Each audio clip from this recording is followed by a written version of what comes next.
Back in middle school, I heard about some study that said that in the future we wouldn't be able to read handwriting anymore because in the future, the only writing we'd ever see would be typed and on a screen. And this terrified me for some reason. I guess it gives you a good idea of what kind of kid I was. Obviously, I was overreacting, which is the tendency when we talk about writing's future.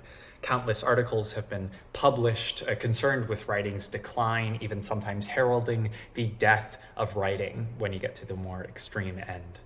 But of course, it's not that simple, and in this video, I want to highlight some more optimistic aspects of the future of writing.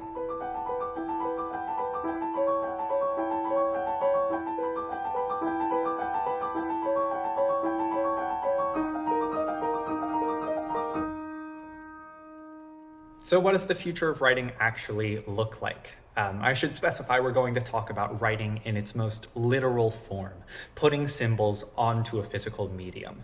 English handwriting may be on the decline, but other scripts are a lot more resistant to a loss of handwriting skills. That's because some scripts are part of cultures where the very act of writing is incredibly valued. The Mandaic script of Iraq is a great example of this. In Mandaean mythology, their writing system was created by someone even more divine than the divine creator themselves. So the script is incredibly revered. And in the 1500 years of Mandaean writings, the script has been incredibly resistant to change because of this dedication to the very act of writing. Additionally, the Kulitan script of the Philippines was almost completely forced out of existence after the continued colonization of the Kapampangan people. But the Kulitan script predates the colonization of the Philippines, so it has sort of become a symbol of independence and affirmation, and it has continued to survive because of its role in protest. It's been revived now several times to affirm the cultural identity in the midst of various wars and colonization.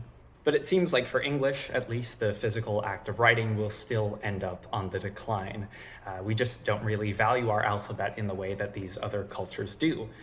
But actually, the founder of Endangered Alphabets, Tim Brooks, wrote an article in Multilingua that suggested that when handwriting declines, it will survive in more specialized professions like calligraphy and design. And we can actually see examples of this happening in other scripts. The Mongolian script, once the writing system used by the entire Mongolian Empire, was driven out of use as the Mongolian Empire collapsed and changed hands. By the 21st century, it was almost forgotten. However, revitalization efforts are being led by Mongolian artists and designers through calligraphy, fashion, interior design, tattoos, poetry. I hope I've convinced you of my opinion that while the physical act of writing will probably decline as a result of increased technology use, the act of writing certainly will not die out completely. In fact, the process of writing might become even more valued than we see it today. If you want to learn any more about the writing systems that I've talked about, check out the description where there will be lots of links. And if you want to support Endangered Alphabets, check out the Endangered Alphabets Patreon. Every little bit helps. And thanks for watching.